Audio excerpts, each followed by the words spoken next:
Hi, I'm checking if this is working. We're going to start very shortly, and I wanted to know if you could see me and hear me.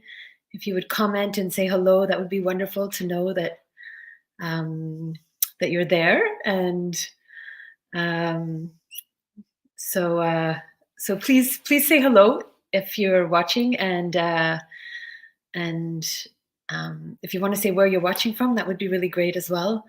But just to know if somebody can hear me and see me, um, and then we'll get started in a couple of minutes. I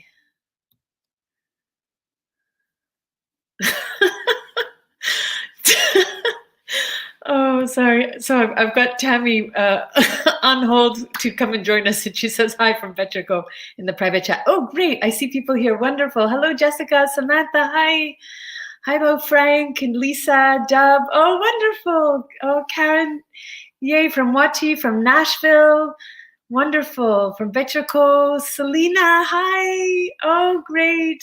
My mom's sister are here. I can hear you and see you well. Wonderful. Thank you. Thank you for being here tonight. Thank you for taking the time. We are so happy to have you. I'm so looking forward to this. Hi, Ian. Oh, great. Okay. Hello, Lara. Wonderful. So this event is being co-hosted with Heritage House Publishing, with the Yellowknife Bookseller, with the Clicho. So we all welcome you greatly, and I'm so happy to be here.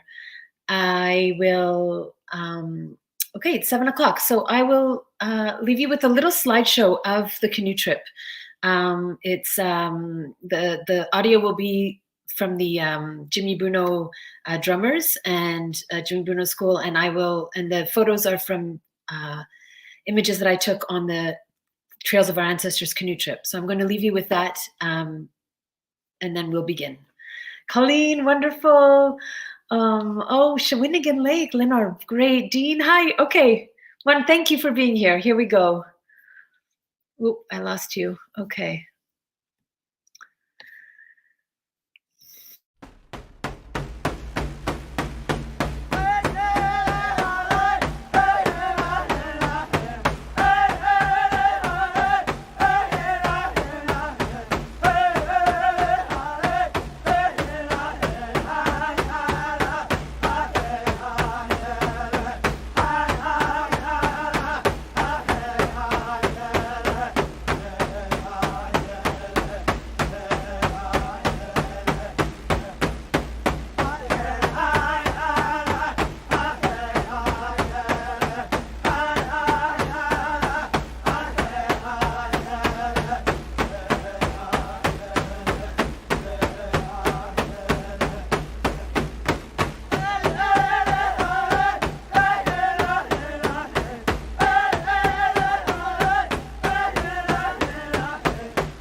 Hi, Nadine. Hi, Tammy. Hi, everyone. We'd like to thank you for joining us on this special evening as we celebrate Nadine and her newest accomplishment, being an author of a pretty exciting, very special story, a little new book. My name is Tammy Steinwan DeChambeau, and I'm the director for the Department of Culture and Lands Protection with the Clinchon government. And it's through my work that I first met Nadine. It was at the Elders Gathering in Wequity last fall. And shortly after that, she shared with me the rough draft of the story. And it's quite exciting now today to be celebrating it and sharing it with all of you. And today is all about Nadine and all of her hard work. So I just want to say thank you, everybody, for joining in and calling in. If you have your phones with you, text others to ask them to join the call and to be a part of the celebration. So today, I just want to remind everyone too that as listeners, if you can share with us, some of you have done so already, where you're from. We'd like to get a bit of a scan of how far this book launch has reached. So far, I can see from Victoria, Ontario, Northwest Territories, Wati, Clinchon region, the United States. So let's keep it going.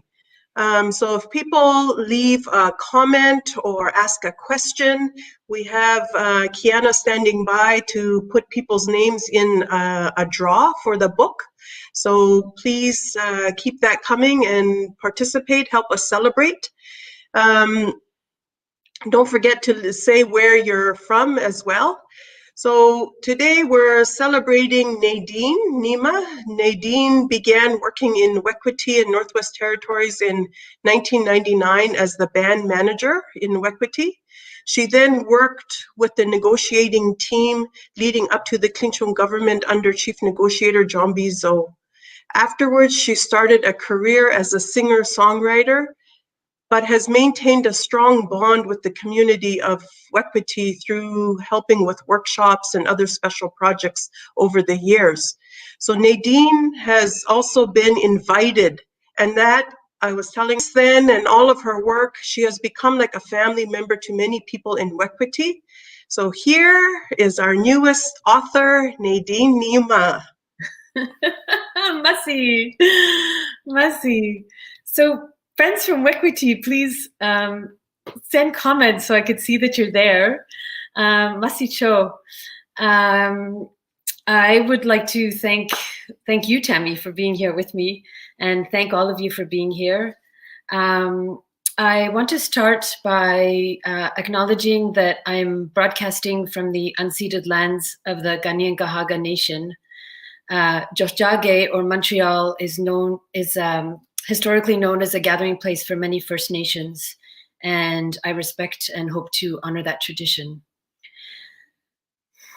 I also want to acknowledge the elders from Wequity that shared their stories with me when I was living there in the late 90s and early 2000s, most of whom have passed on.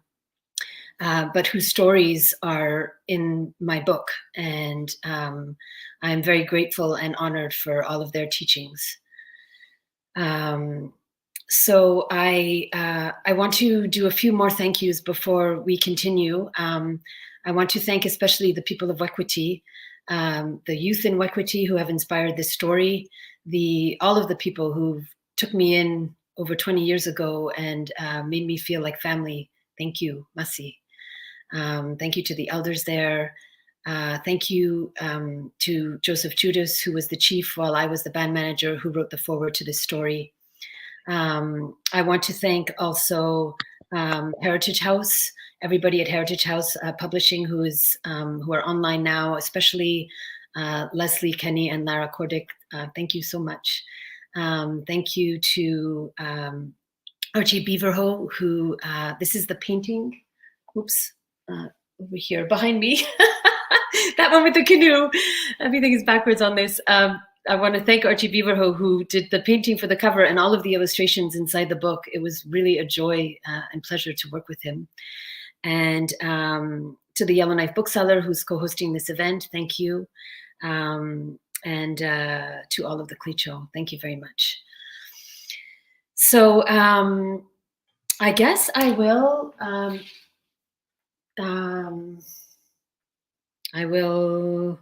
Will I do anything now, Tammy?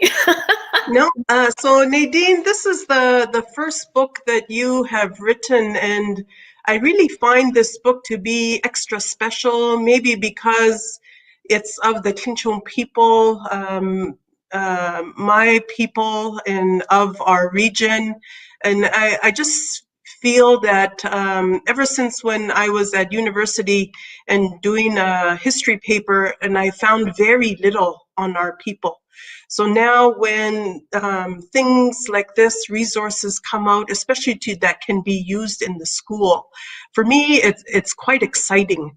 So to find this resource available now for young people to read, and also for them, like how it's written, how you've captured it, the context, the topics that are in there, the people it portrays, the Chinchon people, the teachings, it just makes it such a beautiful story.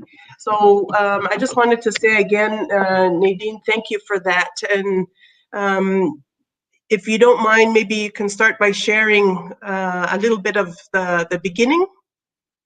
Sure. I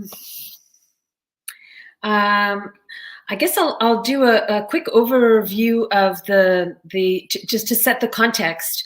The story takes place. It's a young girl who's 11 years old, and she's been essentially adopted by the community of Wekwiti. So Wekwiti is a community that's about 200 kilometers north of Yellowknife. So you can see Yellowknife at the bottom of this map and how far up Wekwiti is. And so the four Clicho communities are Wekwiti, Gemiti, Wati, and Betchako. And the girl goes on the Trails of Our Ancestors canoe trip from Wekwiti, and you can see down the path to Betchako. It's about a 10-day canoe trip. And so she goes on this canoe trip and through for the first time, and it's part fiction and part true, the story. And there's a lot of stories that I was saying were told that the elders shared with me that are shared in this story. And then there's also, she learns about the traditional way of life. She learns about the Clicho agreement. And she also has, it's like a rite of passage for her. So she has her kind of fictional story between her and her friends and their journey through. So I'll read the first few pages of the book. I don't want to go, I yelled. I don't want to go, I yelled at my mom this morning after she told me to hurry up and get dressed. You say that now, but you'll see, it'll do you good. She's been saying that for weeks and I'm sick of hearing it. She's making me go on this canoe trip. She says I've been spending too much time moping around the house and staring at screens, but I don't feel like spending 10 days disconnected from everything. I finished getting ready and followed Mom up the road and down the long wooden steps to the dock, dragging my feet the whole way. I was cold and tired. It's the middle of summer, but I had to wear a sweatshirt and rain jackets. Thick cloud filled the sky as far as I could see. 12 canoes lined the shore of the vast Snare Lake. People were packing the canoes with ever big bags of clothes, tents, and enough food to last us the trip. The whole town had come down to wish us well. About 100 people gathered around the shore. This is a very important journey you'll be taking, said Mom. She put her hands on my shoulders and leaned down to look at me. She has these sparkling bluish-green eyes. I've never seen a color quite like them. When she looks at me, it feels like she's peering into my soul. Layla's grandparents will guide the way. Listen and watch carefully and you'll learn a lot. You will be traveling the trails of the Clicho ancestors, the trails they've walked and paddled for thousands of years. They say if you listen carefully, you might still hear them singing. I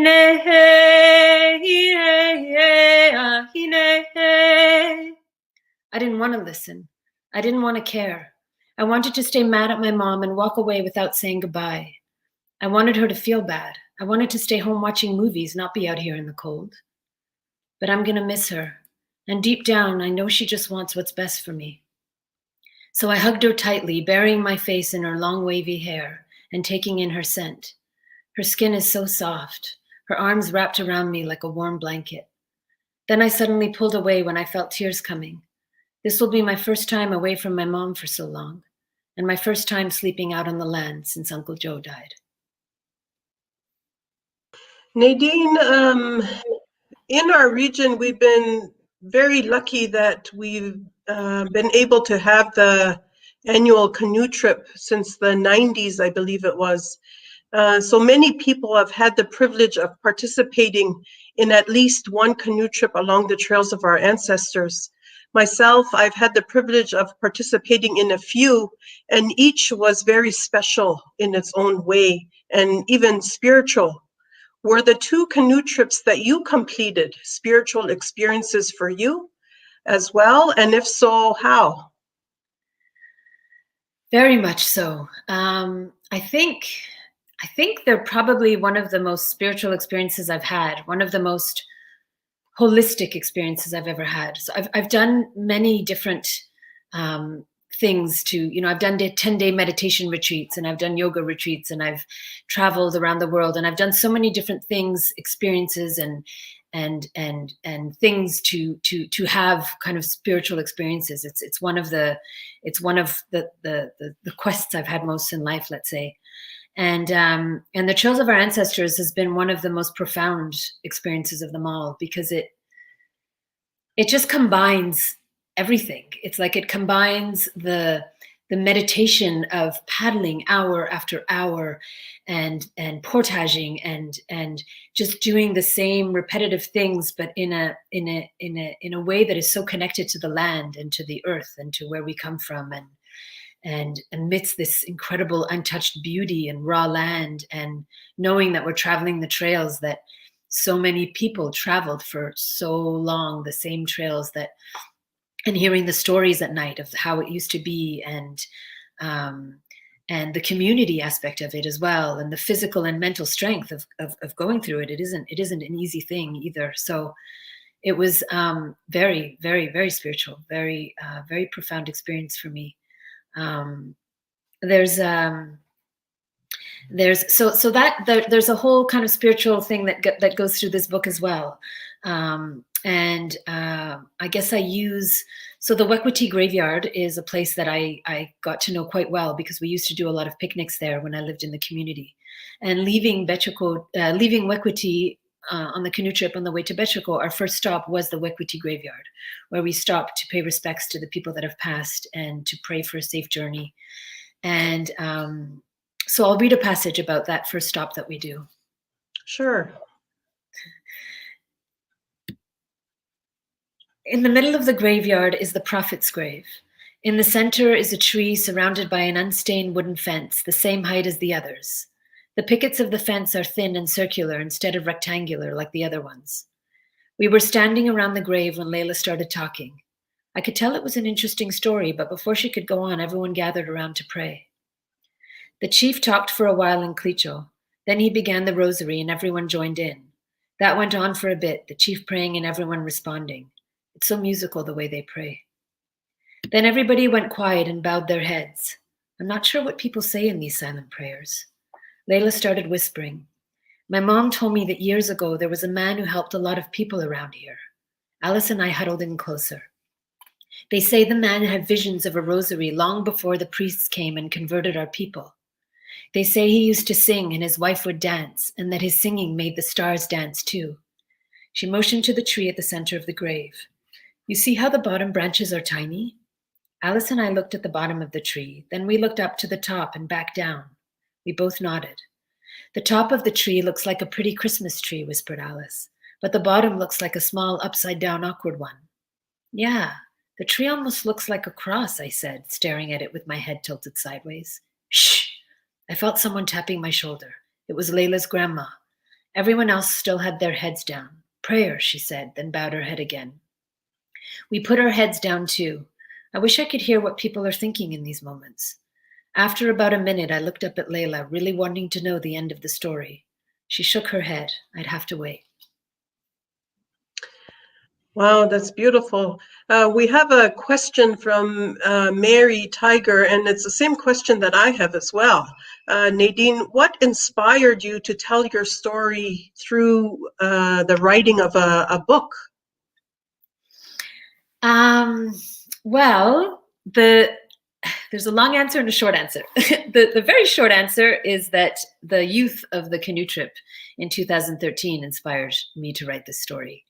But I guess I should backtrack a little bit to say why, how this first came about. So in 2005, I was part of I was in Betchoko for the celebrations of the effective date. And at the end of that week, I wrote an article that appeared in News North, and it basically talked about the Clicho Agreement. It talked about the effective date and the celebrations surrounding it.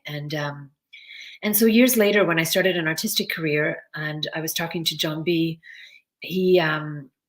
I said, I'd love to collaborate and do something. And he said, well, why don't you start by trying to write a children's story based on the article that you wrote to teach our youth about this important part in history. And I loved the idea, but I had no idea how I was going to do it because it was, an article for adults, and I didn't know how I was going to convert that into something that would interest young people. And so I sat with it for a couple of years, I think. And in 2012, I was invited on the canoe trip for my first time. And when I did those trails, that journey actually ended up being a journey with just one canoe of 8 people, because we left after everybody else and we meant to catch up and never did. So it was a journey that was incredibly connected to the land and but I realized on that trip that I think it would be a good way to tell the story. So the following year when I went back, I went with all of the people of Wekwiti down to Betchoko, and I really observed the youth. I had in mind that this was going to be how I would tell the story, and I observed the ones who were there for their first time on the trip, and how they grew and how they learned and how they started the trip as as children, and in a way that the journey was a rite of passage, and they grew and learned so much from it. And I watched the way that they interacted with the elders, and the way that they learned from them, and that was a huge part of what inspired this story.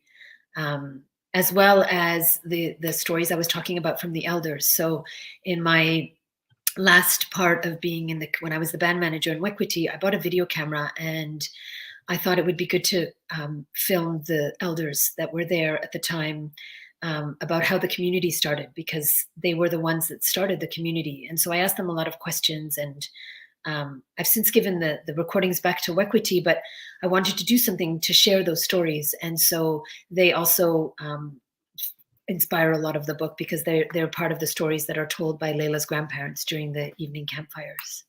Mm-hmm. I think we're at the time for our first draw. Okay, great. So it's over here. So the first draw is basically what we said in the invitation, which is anybody who wrote that they were going in the invitation. Their names are here in a bowl. And so my niece Kiana is standing by, and she's noting all the people that are writing comments. I'm not able to see them at the moment because when I have the illustrations, the comments are in the background, but she's noting everybody for the next draw. But this draw is the people that said that they were going, and I will pick a name. And if you're here, please comment, and you will win the first book. You have to be here to win.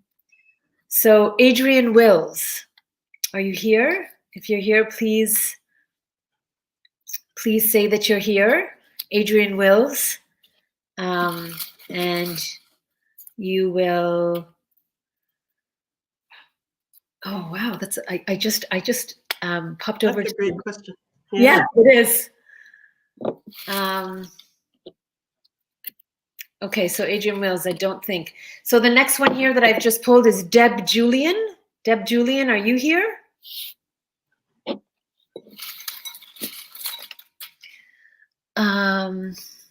We'll give a moment, and if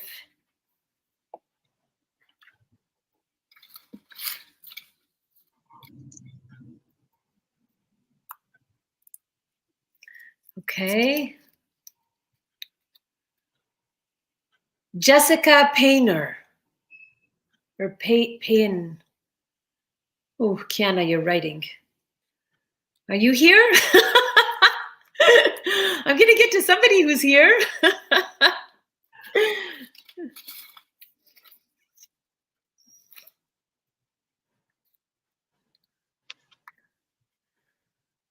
Okay. David Gutnick, are you here? Oh, thank you, David. Hi, Roberta. Hi, Andre. Hi, Shira. David Gutnick, are you here? Post a comment if you are, otherwise I'm picking another name. Tammy, this isn't going very well. Okay, try again. Oh, David commented. Okay, thank you, Kiana. What's that? Okay, great. So David, winner of the first book. Wonderful. Okay, that's great. Okay.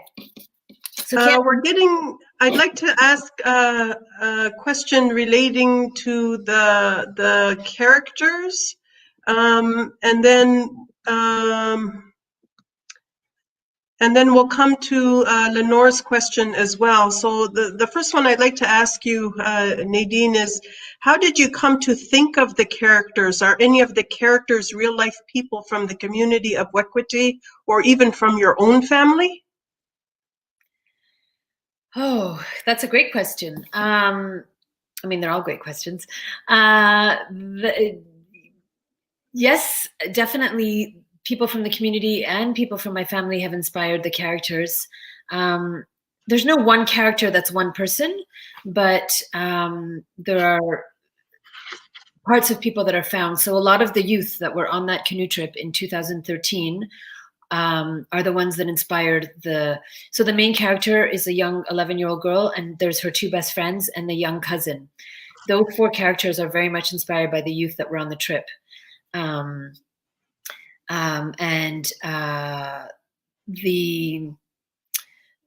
the Uncle Joe that passed away, that was very close to her, is inspired partly by, I lost my uncle when I was very young, and so a lot of the emotions that I had towards that come through in the book. But I named him Uncle Joe after Joe Boleyn from the community, who passed away while I was there and who took me on a lot of fishing trips in my early days. So that was another inspiration. And then there's a little boy, the little Kyle. There was a little boy on the canoe trip that inspired the young character in this book. But then things that my son said. So my son had this obsession with the moon for a while, and so that those things that he would say to me came through as part of the conversation in this child as well. So it's a mix of a lot of different people that come through. I think if we go to Lenore's question, did you have difficulty creating or writing in the voice of a young person? Initially, I did. It was very important for me to write in the voice of a young person, because if the book was going to be for young people, then I felt that I needed to write from that voice so that it wasn't like I was talking down to them. So I was determined that I was going to do that. Initially, I found it challenging, and I actually went back and read some books that I had read when I was younger. I took this master class by Judy Blume, and then I went back and read some of her books, and then I read some of the Diary of a Wimpy Kid books, and I went back. I spent a couple of weeks reading a lot of books that are written for children of this age group so that I could get into that mindset and into that voice. And then I also thought a lot about the youth that were on the canoe trip and the way that they speak, and to try and get that voice as well. So it was initially challenging, but I think when I got it, I was kind of in this world, and then it became a pleasure to do it, because then I was like, it flowed more. But it took a while for it to get there. You mentioned about your son and how he in his discussions and talk with you, talked a little bit about the sun and moon. Yeah.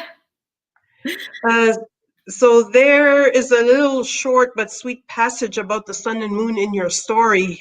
Can you read that to us, please? Sure.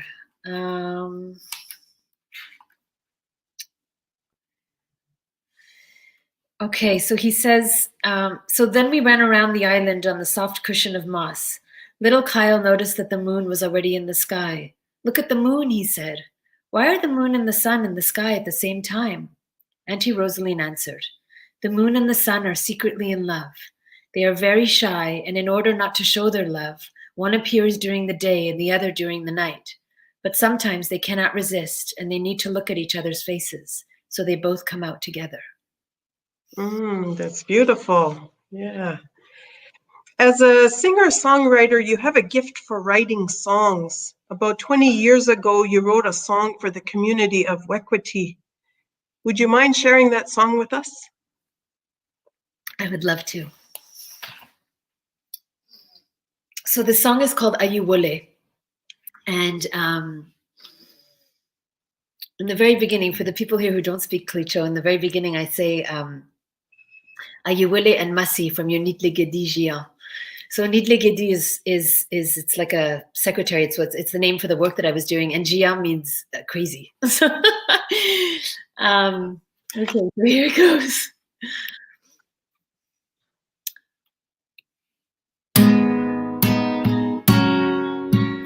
Hine, hine, hey, hine, hey, hine, Ayuwole and Masi from your Nitle Gedi Jian shared your stories, your friendship, your food and lidi. Taught me to think differently, showed me a new way to see. I miss you all, Sadie of Wekwati.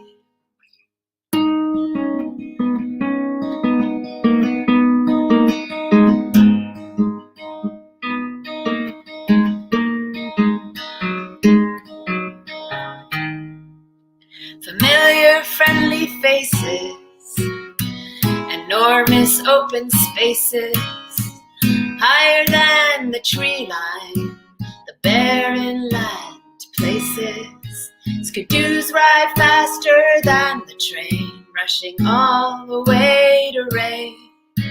The endless weeks without a plane, light all night and tiny days.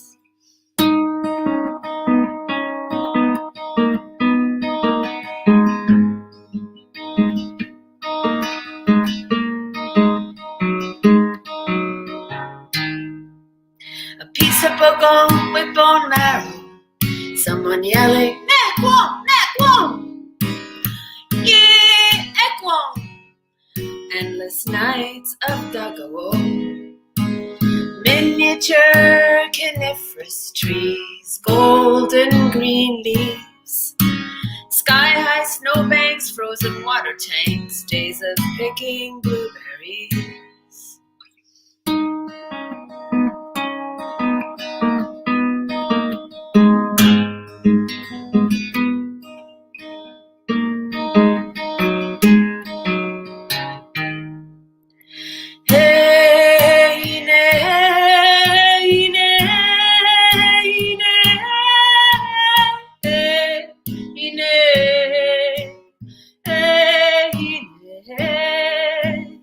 The sound of crystal crackling, of the crashing, breaking ice, feeding the fire, and the ever nice northern lights.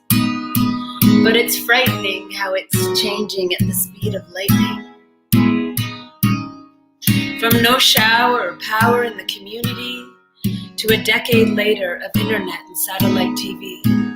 Hey,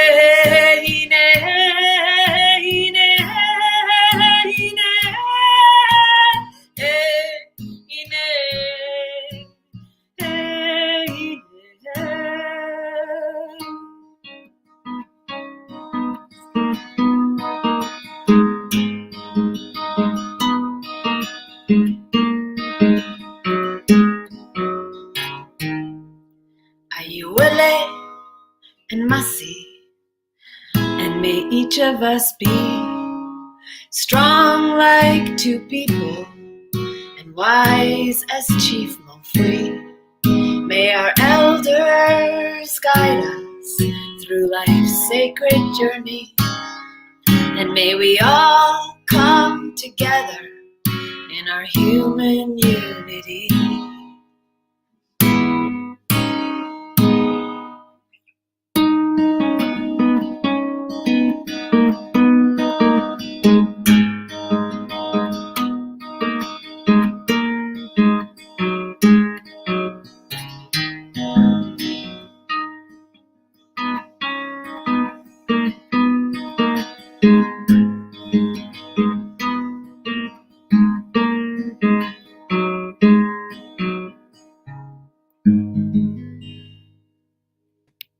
Wow, that was beautiful. What a beautiful tribute to the community of Wekwiti and all the people there.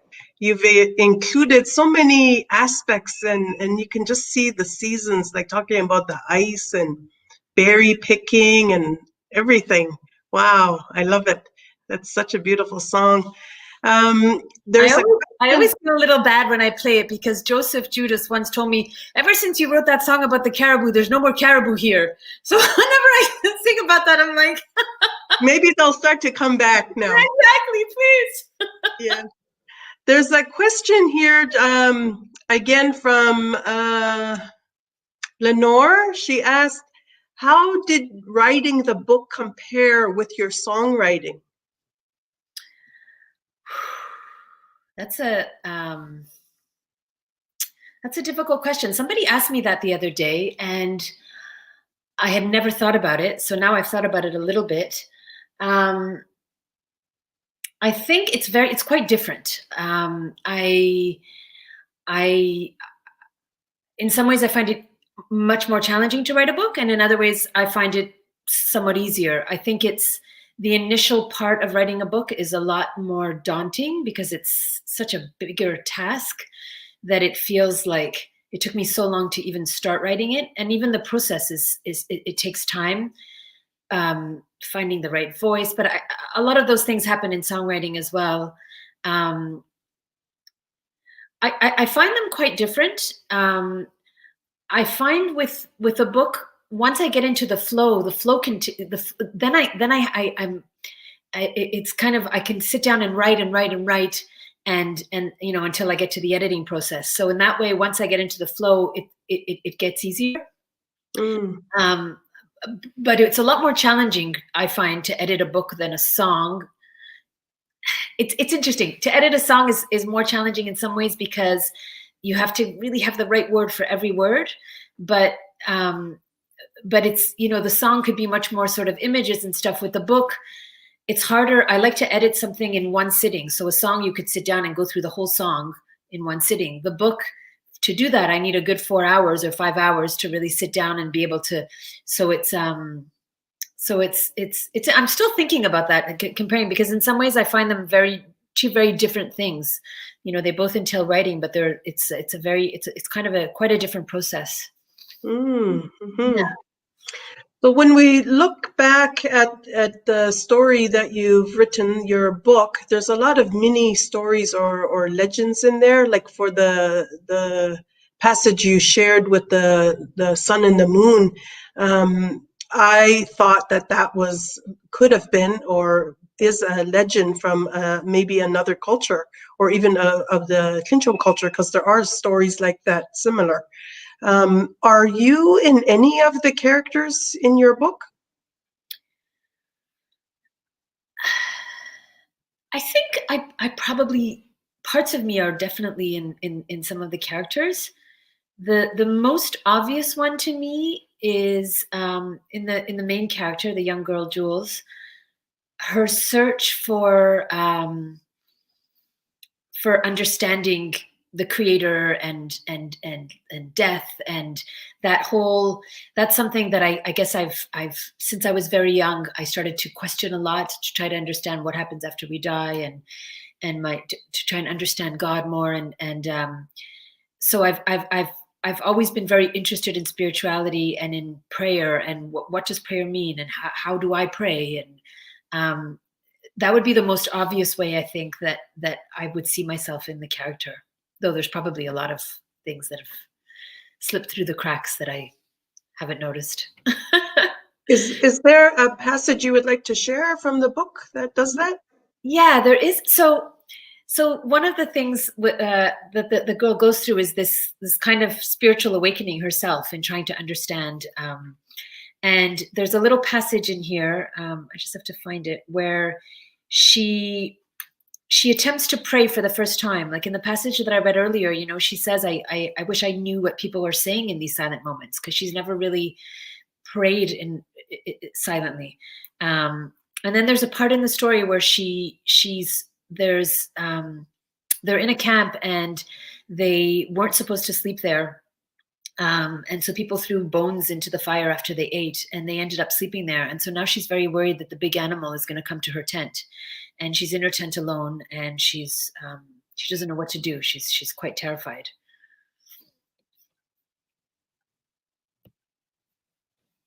So the other little thing to give you context is the passage I read about the prophet's tree. So there's a little thing that goes through the book about a branch that from the prophet's tree that becomes quite a special symbol in this book. So she says she's in her tent. I remember the branch. I grab it from my pocket and start rubbing it in my hand. My heart is racing. I feel sick to my stomach with fear.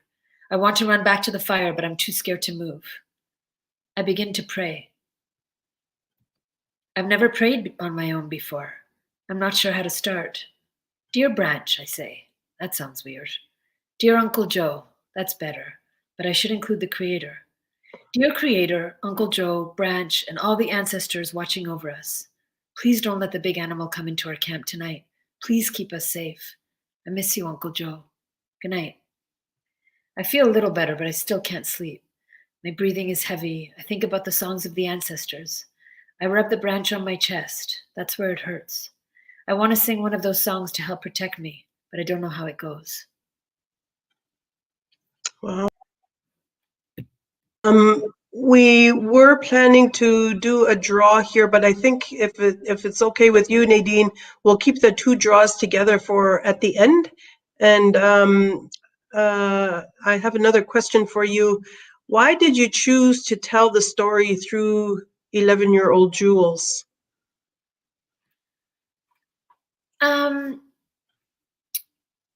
Well, first I wanted, as I was saying before, I really wanted to tell the story through the eyes of a young girl, of a young person, so that the people reading it could feel more related to the character. Initially, I actually wrote it. The young girl was Clicho. She was from the community. My first couple of drafts, and I liked it. I thought it was really nice.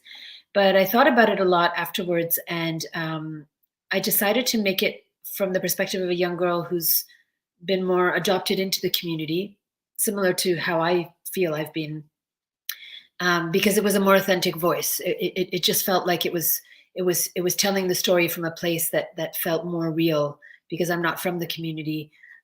So I wanted the young girl to also be in a similar place, to tell the story from a voice that I felt sounded more genuine. So that's how that came about. Mm-hmm. And in the story, the one thing that I really like going through it, because it really reminded me and brought me back to some of the trips that I have done. So along those trips, there's always different teachings depending on who you're traveling with, the elders that are there with you, sitting around the campfires in the evening, during break time in the canoe, different things like that, where there's a lot of time for storytelling and sharing, and in that, the teachings. Can you share a passage from the book that has some of the teachings like that? There's quite a few. Which one are you thinking about? Around page 70, I like some of that information in there. Oh, okay. Yeah, sure. Let me just switch over here so I could put a couple of illustrations with it.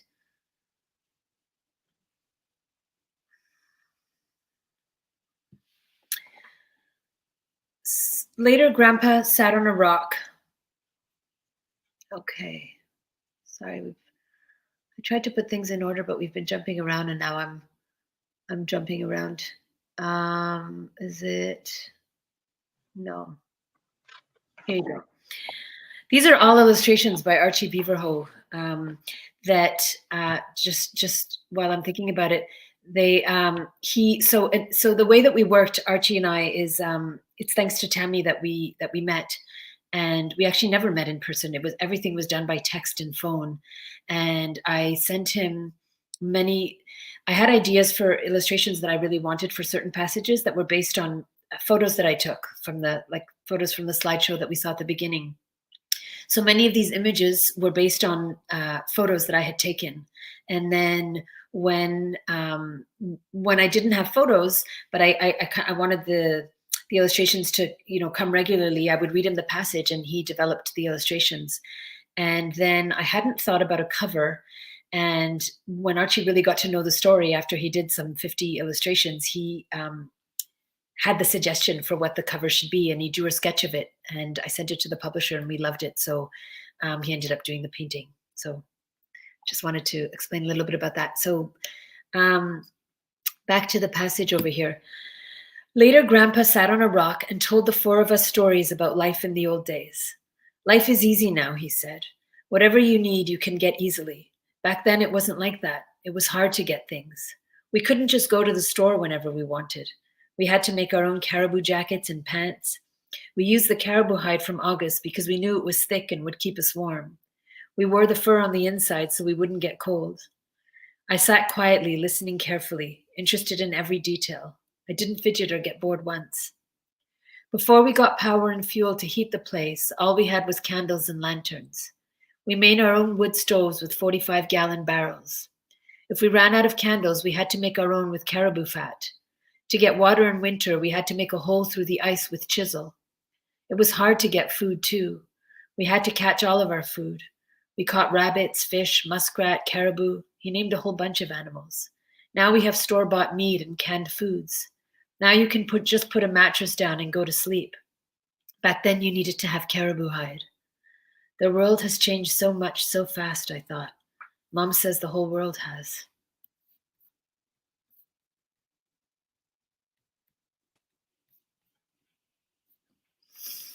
Thank you for sharing that. Maybe it's time for another draw? Sure. Kiana? We'll do the two draws now, if that's okay. Okay, great. So we're going to draw now. You know what I realized? I haven't even showed the book. So here is the book, everybody. I just wanted to show you. So I read this so many times on the screen and on printed paper. And the other day I was sitting here reading the actual, book copy for the first time. And it was like, wow, this. Hi, Tammy. Okay.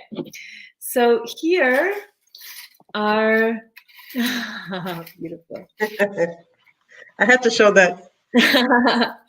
Okay, so here I'm going to pick the first name. These are from the people who've been leaving comments. Thank you, everybody, for commenting. Many have gone through without me being able to have a look, so I can't wait to be able to do that afterwards. Thank you again for being here. So the first name is Frank Joseph Deschambault. What do you know? That's my husband. I swear I didn't plan it. All right. So that is the first winner. Congratulations, Frank. And the second. So I guess I'm not going to have to dig too deep to get your address. And the second one is Amy Ryan.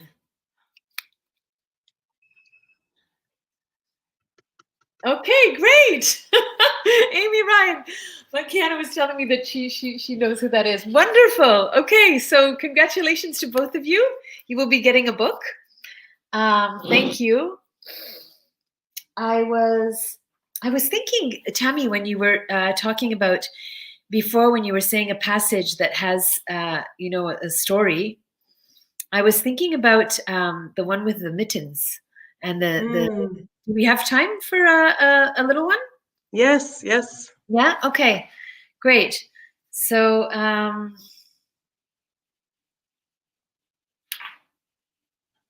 here it is. Okay. Let me see where that.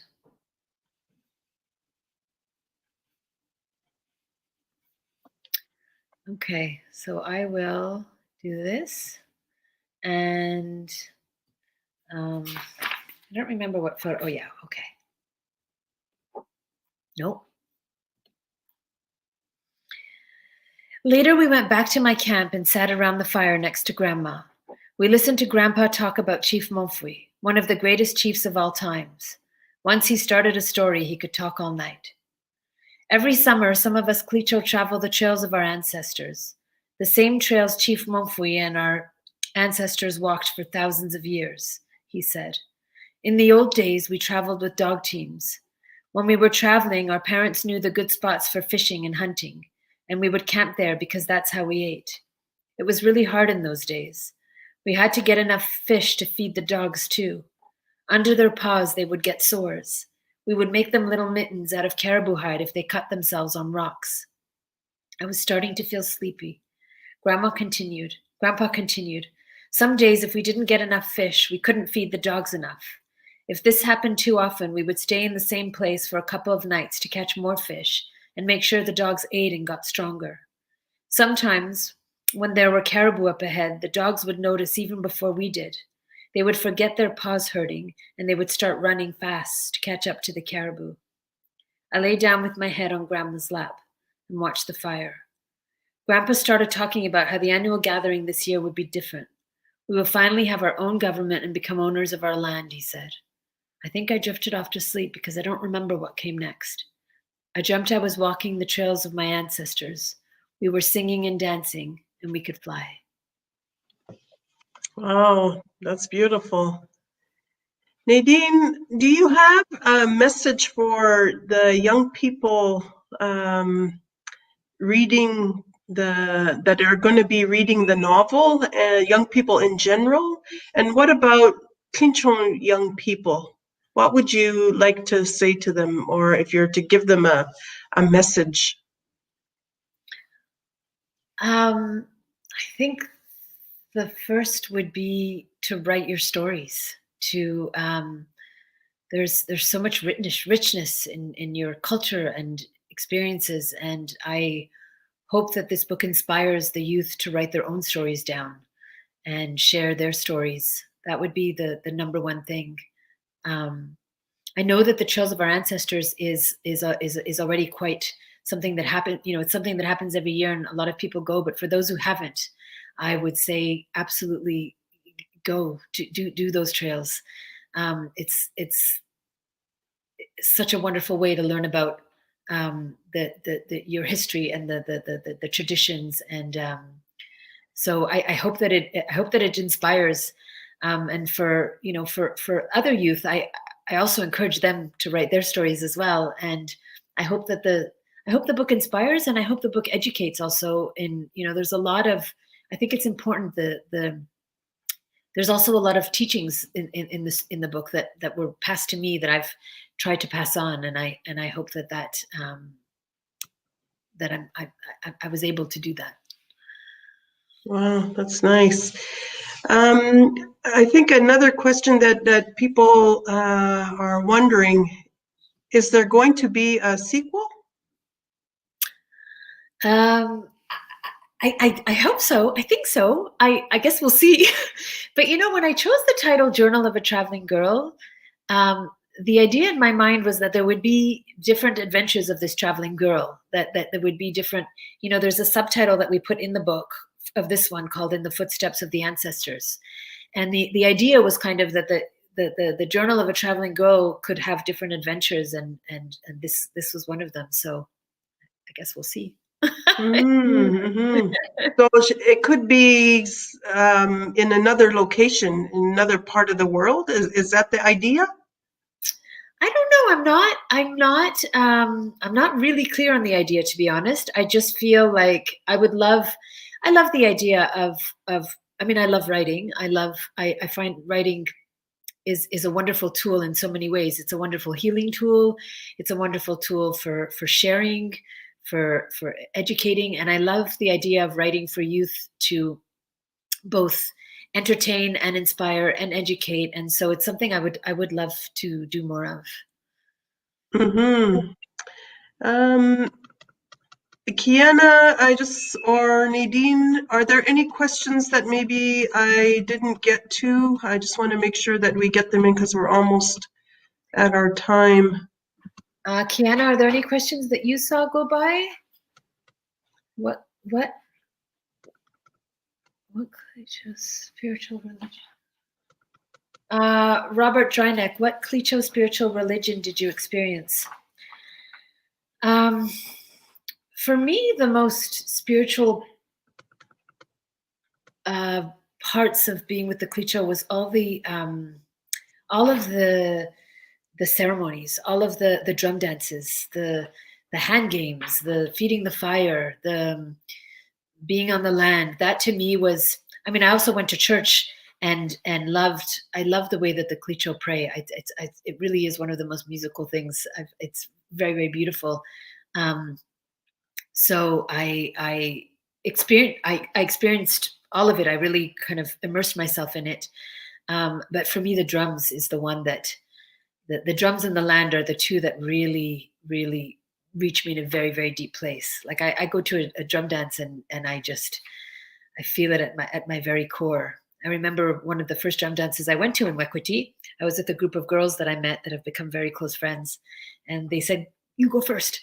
And I said, "Are you going to follow?" And they said, "Yeah, of course." And I went, and they didn't follow, and I did the whole dance, and nobody followed me, and I was there the whole time. And it was like I just kept going, and I kept going around in a circle, and nobody was following. Nobody was following. When the dance ended, I went and said, "Like, what in the world?" And they said, "Well, you were dancing in the wrong direction." I learned that you always dance clockwise, but I can't help it. You know, I hear the drums, and it's like I want to be I just want to go like again. Mm-hmm. Even in the slideshow, the drum music that you chose, that's really upbeat and it's quite powerful. And you're right, it draws you in. It does, and it just I feel it beating I feel it's like in my chest. It's really profound. Mm-hmm. I tried to put up some of the Clicho things that I have here, and I have a drum that was given to me when I left the community. It's at the lake cabin, but very, very, very, very, very powerful. There's another question here that Kiana brought to me from Rachel Ann. Can you tell us what impacts you had living among the Clicho people? What impacts you had living among the Clicho people? Like how I was impacted by the Clicho, I guess is the question. And that's how I read it too. That's how you read it? Okay. I So one thing you shared clearly is spirituality that's really helped you with that. absolutely spirituality, the land connection. I mean, I've never been with people that are more connected to the land, and it made me so connected to the land. And you know, the sense of observation that I learned. Like we'd go hunting, and I would, you know, in the beginning be in my head, and the people would just spot the animal from like way far, and I was just amazed at how this presence of, you know, really being in the moment on the land, observing, um, was a big one. Living in community also. I mean, I lived in Wekwiti, which was a community of less than 200 people that you had to fly to get there. There's no roads, so it was really learned a lot about how to live in community and work things out no matter what. You know, you are constantly in community and know everybody that's around. So that was a big teaching as well. And then a lot of the just different teachings um, about living off the land, living together, the way of life, and so forth. But yes, Mm-hmm. spirituality was a big one. for sure. Wekwati is our smallest Clinchon community, and probably it is the most northernly, and I would say probably still the most traditional. So if you wanted to be immersed in Clinchon culture, that would be one to be in, because it's small and communal and everybody helps each other. And like you're saying, because it's a fly-in, you learn to be with everybody, and it's almost like the whole community becomes your family. Yeah, absolutely. Absolutely.